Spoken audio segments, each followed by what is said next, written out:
Sean Kelly reviews Mission Impossible Dead Reckoning Part 1 from July 17th, 2023. The IMF team races to prevent control of a sentient AI from falling into the wrong hands in Mission Impossible Dead Reckoning Part 1. A powerful artificial and intelligent program known as the Entity becomes sentient and infiltrates the major defense, military systems, and intelligence networks of the world. Ethan Hunt, played by Tom Cruise, is given a mission by CIA Director Eugene Kittredge, played by Henry Czerny, to locate the two halves of a cruciform key that can access the entity's source code. Hunt and his team of Luther Sticko, played by Ving Rhames, Benji Dunn, played by Simon Pegg, and Ilsa Faust, played by Rebecca Ferguson, try to recover the key before it is acquired by Gabriel, played by S.I. Morales, a mysterious man from Ethan's past, who is working on behalf of the Entity along with French assassin Paris, played by Palm Clementieff.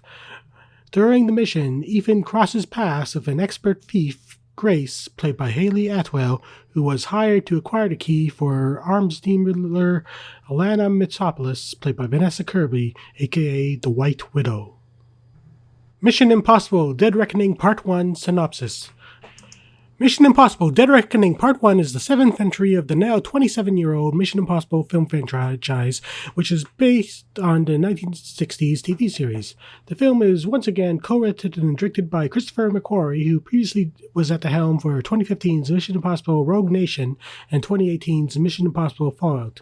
Mission Impossible Dead Reckoning Part 1 was originally announced as being part of a two-part finale for the franchise, but remains to be seen if this is truly the end.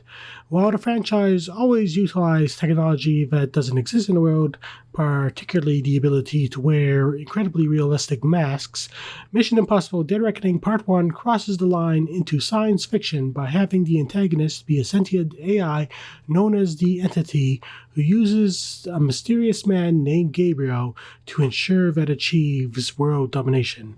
It is up to Ethan Hunt and his IMF team to put a stop to Gabriel and the Entity, all while being pursued by government agents Jasper Riggs, played by Shay Ringham, and Diggus, played by Greg Tarzan Davis.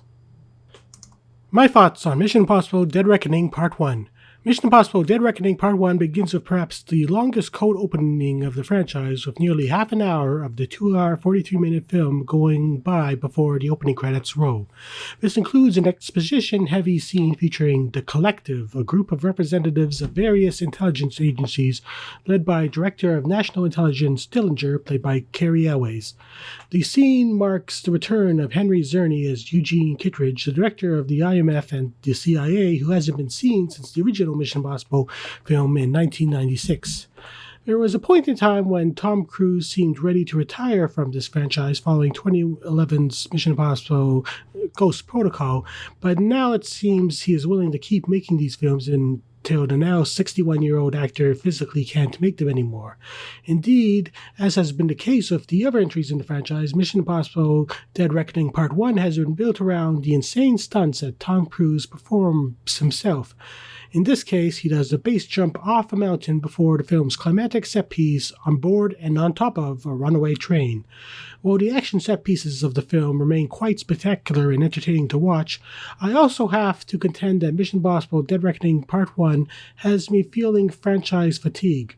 Following a very solid run of films beginning with the soft reboot that was 2006's Mission Impossible 3, both the films and their stars are starting to show their age. All three of the longest recurring actors of the franchise, Tom Cruise, Ving Rhames, and Simon Pegg, are now past 50, with Cruise and Rhames being in their 60s. While it can still be argued that Tom Cruise has visibly aged very little, it is getting harder to believe that Ethan Hunt will still be doing these dangerous missions at his age. Without really revealing too many plot details, I also have to note that Rebecca Ferguson got the short end of the stick for her third film as the disavowed MI6 agent Ilsa Faust. The character's debut in Mission Impossible Rogue Nation was a breakthrough role for Ferguson, and Mission Impossible Dead Reckoning Part 1 was an opportunity for the character to become a full member of Ethan Hunt's IMF team. However, after briefly appearing in the cold open, the character ends up being MIA for much of the film and ends up essentially being replaced by Haley Atwell, best known for Captain America: The First Avenger and other MCU films, as the new character of Grace.